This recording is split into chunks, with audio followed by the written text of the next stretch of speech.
Okay, a very warm welcome to everyone tuning in to the Major Project Association's annual conference. We very much regret that we cannot get everyone together as last year, but you all understand why.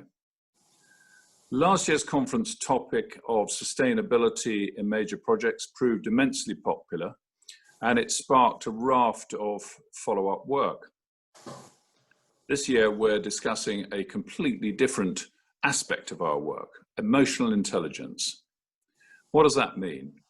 Well, in part one of the conference on Tuesday morning, Dr. Paul Chapman of the Syed Business School will explain that in some detail.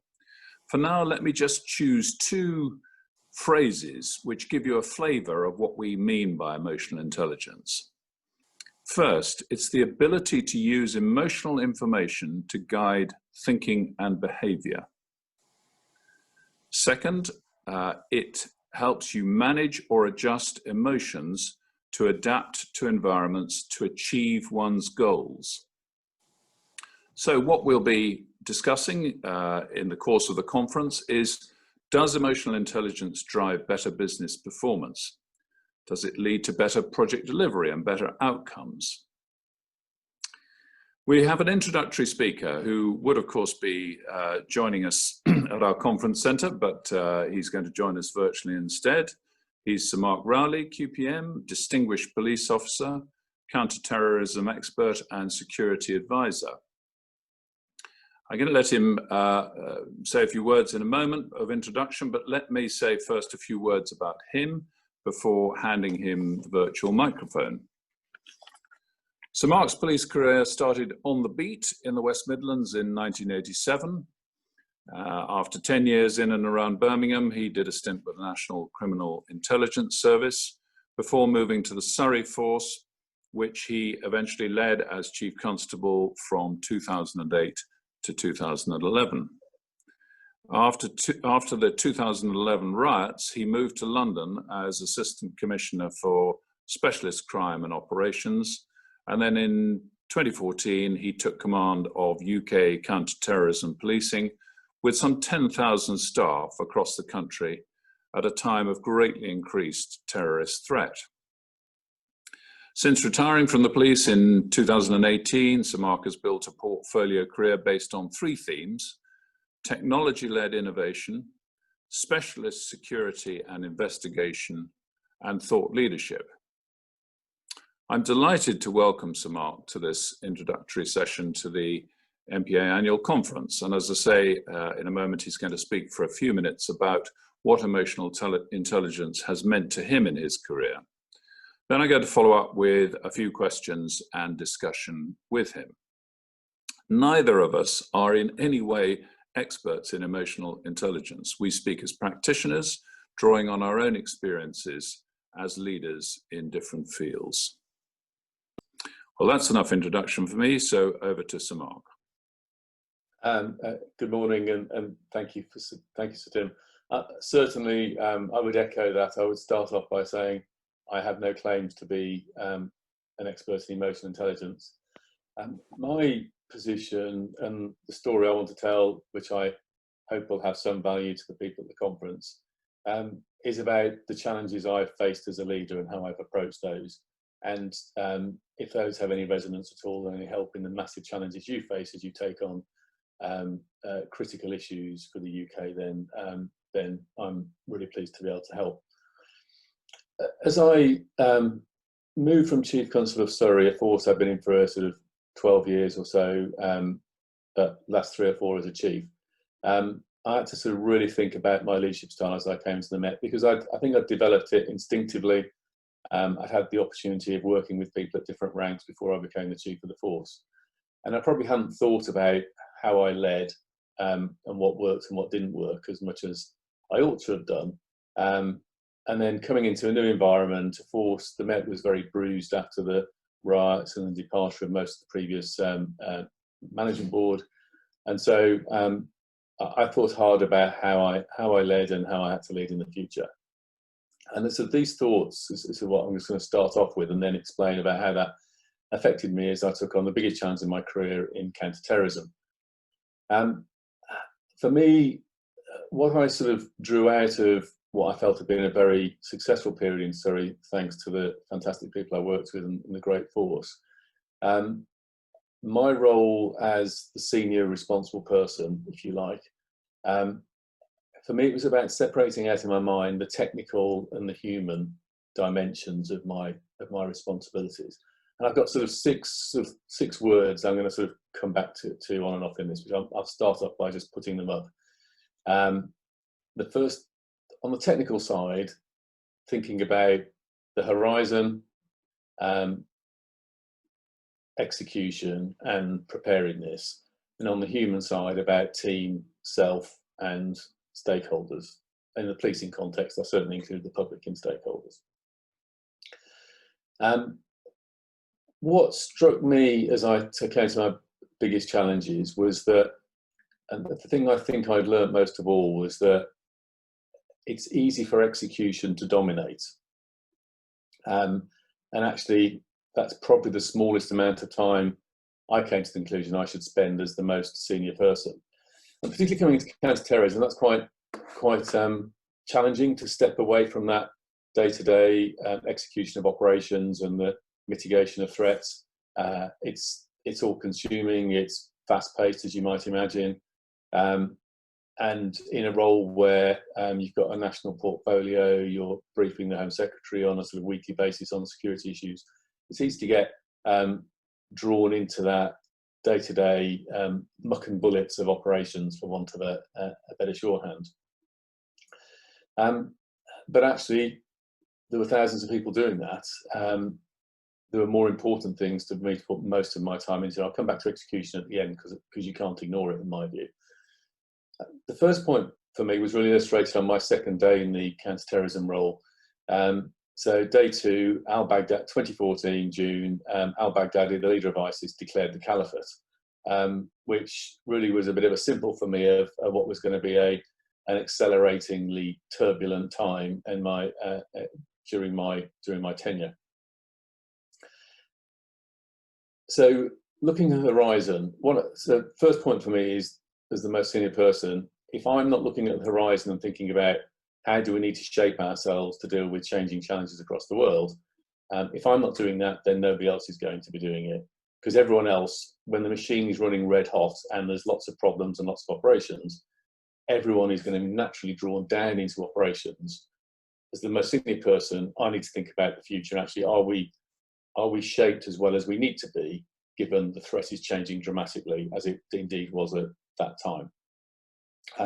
And so thinking about changing our approach to the technology side of investigation, thinking about the interface with community policing and its increasing importance, sort of thinking about how we could get more efficient and joined up operations across the country, a whole range of factors that I would talk about as a transformational journey.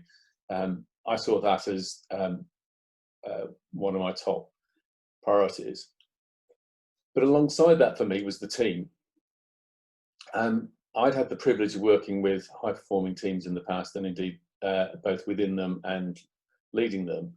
And I thought it was possibly my greatest responsibility was to try and help develop a high-performing team. I really believe that you have to bring in the most talented people, even if they might not be sort of natural teammates, or the combination may look not the most natural one from the start. It's your job as a leader to bring in the most talented people and work with them and help shape that into the team. And even at the most pressured times, we found times to sort of have leadership away days, to think about leadership style, where we're trying to go to and strategy. Those sort of bonding and planning sessions, which may sound like an indulgence, but my absolute view was a team that is on the same page as each other and understands each other and trusts each other and can kick around and argue about issues, has a diversity within it, a diversity of thought, a diversity of experience, a diversity of style. And in my experience, if you chase those elements of diversity, then you probably have a diversity of gender and race and other backgrounds as well. But getting that diversity of expertise and experience in that meant the team could perform, because I knew I was bound to face some really tough times in that leadership role, and I needed a team that was fantastic when the world was ticking over, because you're not going to have a high-performing team in crisis at the most pressured times if it's not already high-performing before that. If it's a mediocre team with troubles and issues between some of the characters, then under pressure, that's only going to get worse, and that's the most difficult situation. So the horizon of the team I've spoken about. Preparedness. By horizon, I'm more thinking about where you want to put yourselves. But we all know there are sort of winds and events and risks and can blow any operation, any plan, any program off course. And of course, in counter-terrorism, some of those, at least in headline terms, are perhaps more obvious. We did a lot of work about planning for the sort of inevitability that eventually attacks would get through. And whilst on my four-year watch, I think we stopped 27 late-stage attack plots, the majority Islamist, but some of those right-wing as well. As we know, in 2017, there was a burst of attacks that sadly got through, and tragically 36 innocent people died. And we had to be ready for that. And the tabletop exercises, the planning, the sort of really detailed thinking we did at multiple levels in the organisation, our preparedness as a senior team, what we would each do in that first hour. We almost went through minute by minute who would call who in what order. We revisited media strategies based on events across the world. We'd seen how ISIS had tried to exploit the media in attacks in Australia and France, and we changed our approaches to that. And then we saw, I remember the attack in the Bataclan in Paris, which was ghastly and killed so many people. And looking at how that had propagated across Paris. This was November 2016, I think, and realising that the way the UK police firearms was configured wasn't as strong as it needed to be ready for those sort of attacks in major cities. And even though it was just before the budget, having some very challenging conversations across Whitehall and briefing the sort of Home Secretary and Prime Minister on it. And some of the characters in Whitehall weren't desperately keen on us surfacing the issue that, hang on, we're not ready for this, we need to do something different, and we'll probably need some money to help us do it.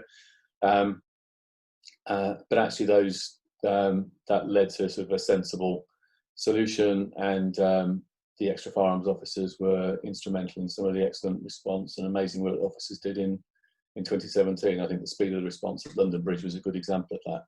But only came because we were looking forward and prepared to make the case and have the difficult conversations when under pressure. Self was on my list, wasn't it? I can't claim I looked after myself perfectly throughout that whole period, but I have my ways of keeping myself as sane as I can be, and running and time to myself is important. And the more pressured things got, the more I determinedly carved that out. Public and stakeholders was on my list. You may recall during my time, the counter-terrorism world, we did a lot more media briefings. We became a lot more public in terms of expressing our concern about the risks that were changing with ISIS. And that for me that's a symbol of recognising if you have challenges ahead, if you're facing a difficult agenda, who do you need to share that with? Who needs to understand it? I think it's critical for success. Then lastly on my list was execution before I wrap up.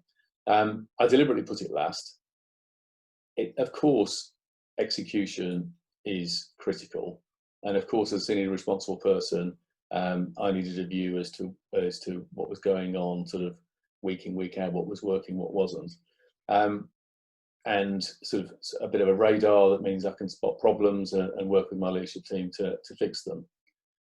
But my view was very much that actually, if execution was dependent upon me spotting every issue, it was never going to succeed in a massive organisation.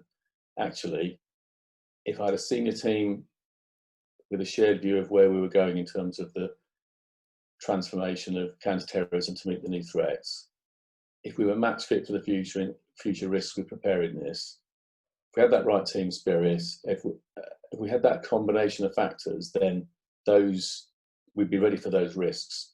And probably if something was wrong in the system, or if there was a problem we couldn't fix, or there was an operation that was going wrong, the best safeguard was actually a professional 4 or 5 ranks below me running the investigation, running an operation, who felt he or she was working in an organisation where they could put their hand up and say, boss, hang on, we're missing something here, this isn't going to work. That's the best radar in terms of getting execution right for me as the senior responsible person, rather than trying to position myself as being able to execute it all.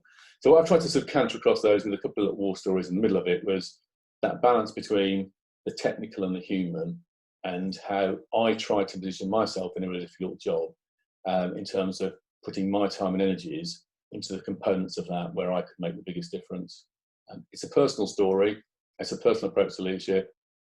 Please take of it what you want, but I hope for some of you there's something that's at least a little bit helpful in there. Thank you. Tim. Mark, thank you very much for that. And one parallel strikes me immediately between the world of security that you've worked in for most of your life and the world of major projects, which is that the public sees a very small aspect of both things. They see the headlines, they see the big stories.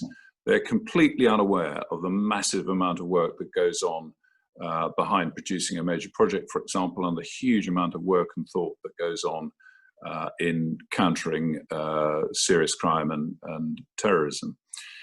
In your CV, you talk about a time when you took over a team which had been through a tough time in 2014, I think, and you had to rebuild their confidence to create an effective team. Can you say a bit about how you went about that? How you thought about rebuilding a team that has been perhaps had a very tough time, as very often people in projects do? So it was 2011, landing as part of the leadership team in the Met. After thinking about the context, then there'd been the riots across the UK, which had started in London, and also there'd been the sort of hacking scandal and various other issues, and most of the previous Met senior leadership team had retired and moved on. Came as part of the leadership team, and my responsibility was all the serious crime and public order and firearms and all those specialist areas. And what I found was a very bruised organisation, and I realised very early on, this is when I was going through this reframing of what worked for me in Surrey and how do I do this here, was that the trust of senior leadership and the confidence in the organisation internally had been heavily shaken. I mean, it's bound to have been after a series of events like that. And actually, I spent a lot of my first year working on trying to develop candour amongst senior team. There was a sense of almost amongst senior people saying as little as possible, being very cautious, not being very collaborative, and it just for me, candour was almost the biggest issue to fix. In some ways, it was almost more important than the operational challenges we were facing with gang crime and other issues, or at least on a par with that. Because without that candour that a senior leadership group need to be able to work together and develop a shared view and sort of things I've already spoken about, I think success is completely impossible. And if you bury that lack of candour, you might find a very second-rate way of rubbing along. But as life goes on, as time gets more difficult, as issues arise, your chance of failure, I think, just rises. And so for me, facing that issue up, and it wasn't that people were dishonest or deceitful or had any ill will. It was a bruised organisation which people needed their confidence building and their belief actually we can have a candid professional approach and lead together as an effective senior group. Well, just picking up or sticking with that point on candour, the ability, if you might want to sort of cliche it, of speaking truth to power. There's obviously a balance between candour, but also having respect for the leadership and accepting that some of their decisions you just have to get on with. So how do you balance that? How do you allow people to have their say, if you like, and to warn you when things are really going off the rails, but actually for the rest of the time getting on with the job and following the leader's instructions and direction? How do you get that balance, do you think? I think it's less hard than it sounds once you've got the right culture. I've been the senior leader in a team, and of course I've worked for other people. I think we all want to be heard. So when I flip it around, when I've worked for people and I've got a real bee in my bonnet about an issue that I'm really worried about, I'm not sure the boss has thought about this properly, I want a mechanism. I want confidence. So if I'm working for you, Tim, I'm confident to say, look, Tim, I'm not sure you've understood this. I'm really worried about this issue, and this is why I'm worried about it. And because of this, I wonder whether this decision that you're thinking of making is actually quite right. And I want us to be able to kick that about. If at the end of that conversation you say to me, Mark, I've heard you, and I can see why you're worried about that, but for these other reasons, we're still going to go in this direction you're uncomfortable about. And I think it's even though it may not suit the issue you're worried about perfectly, it's more important for these other reasons. I think I'd be okay with that. I think people generally are. It's that sense of a collective sharing of the problems and an understanding that these issues are there and they've been considered and dealt with properly. Nobody expects, I think people recognise that organisations are complicated. There are multiple priorities, there are constraints, there are budgets, all of those difficult issues that senior people juggle. But it's that sense of being heard and being able to be heard. And actually, I want to be able to walk out your office, Tim, if I'm working for you, to continue this analogy, and not think, right, he now hates me and he's never going to promote me because I questioned something. Just one last sort of thread on that theme. Another phrase from one of your CV entries, you talked about implementing a collaborative performance culture. Do you think that emotional intelligence was an important part of that? How do you develop a collaborative culture, do you think?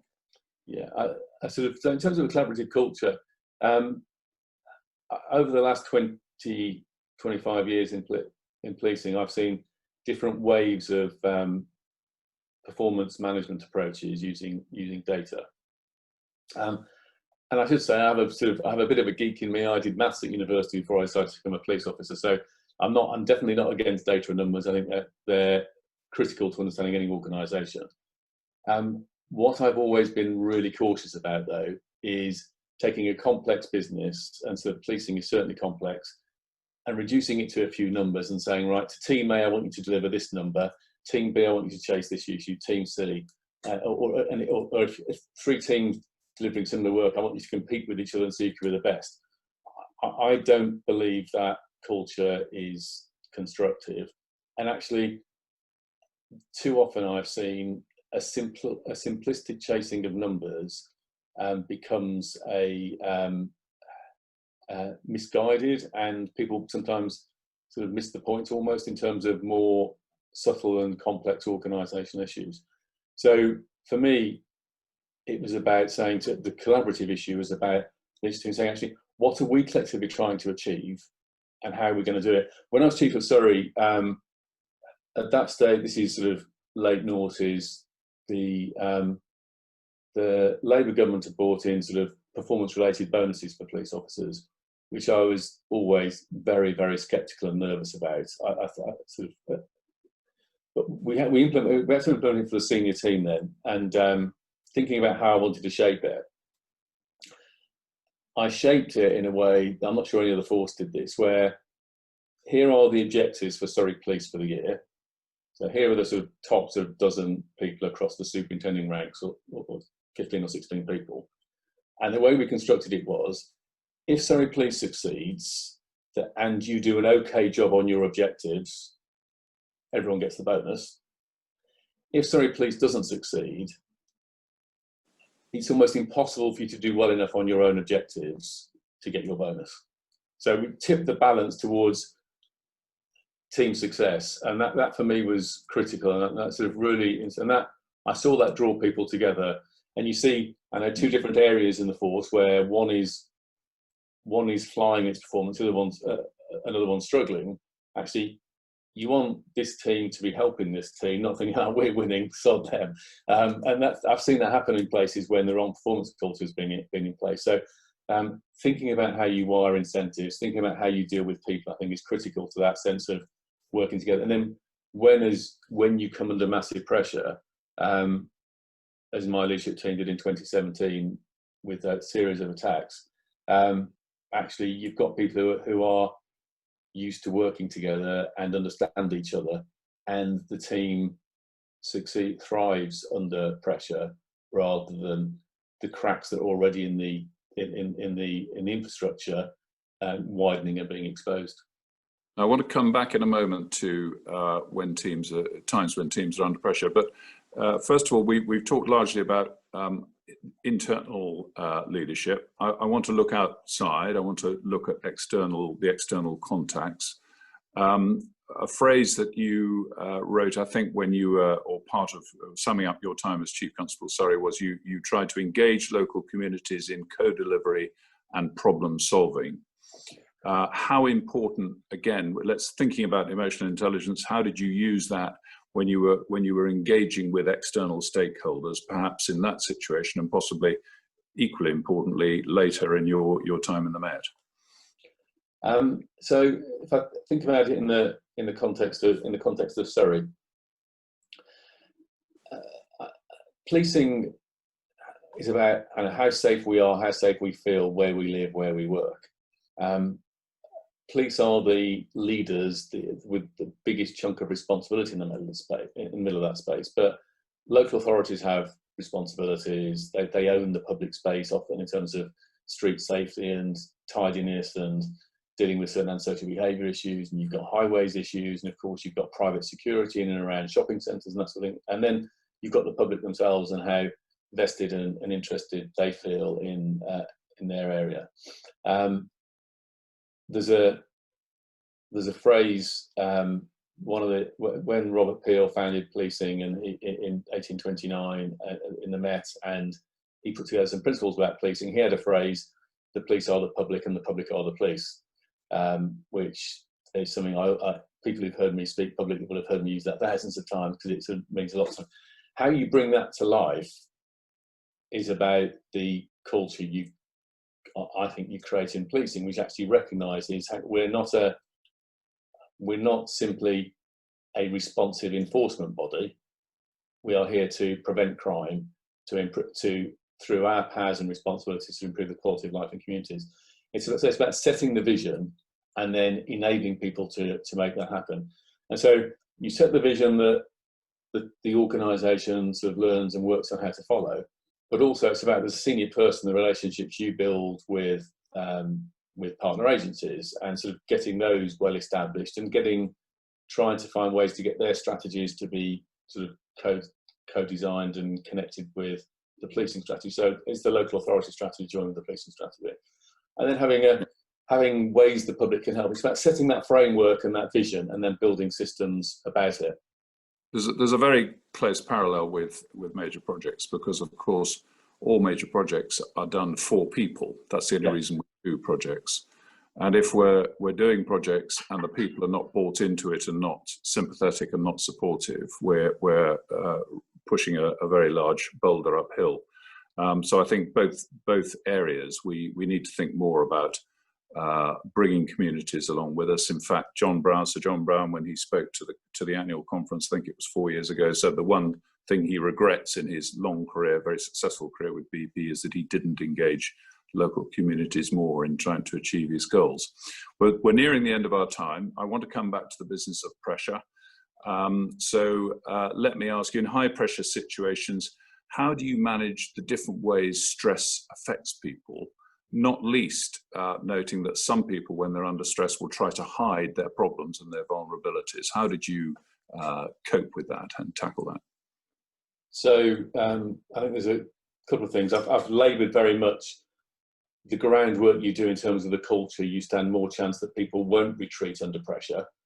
That's why you're trying to build a high-performing team in peacetime, so to speak, so that in wartime it stays high-performing. I worked very hard on never never losing my temper, never being cross. When things went wrong, when sort of things hadn't, a plan hadn't worked out, a program hadn't delivered, somebody had not delivered something they ought to have done. When things went wrong, not getting angry, not throwing television. So it's not that you sort of accept failure and mistake. In my experience, often things go wrong not because of ill will. More often than not, it's because of other factors.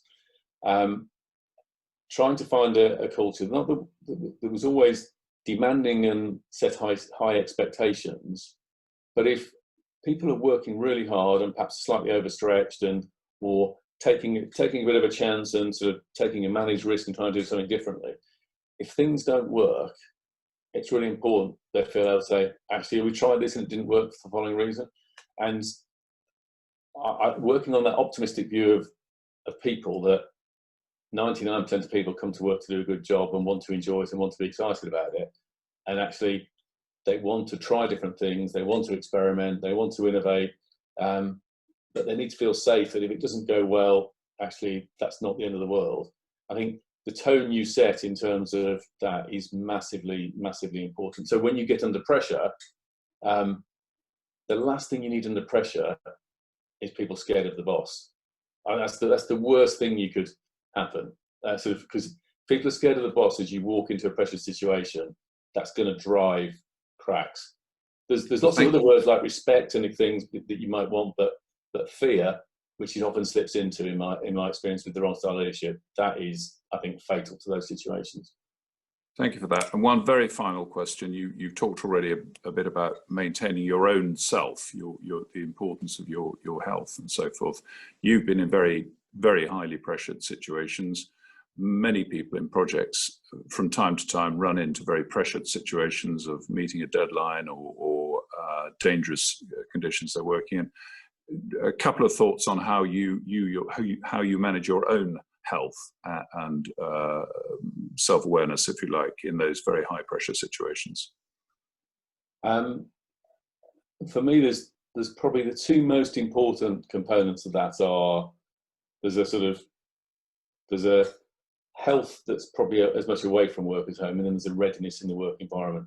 The health away from work, what is it that helps you blow off steam, keeps you calm? For me, it's running. Running is my meditation, if you like. I need to go and do half an hour and just unwind, and that's always been what I've done. And that, for me, even working some crazy hours and things, carving that out was the critical thing. But I mean, in the work environment, it was being prepared, and I reflect on stepping.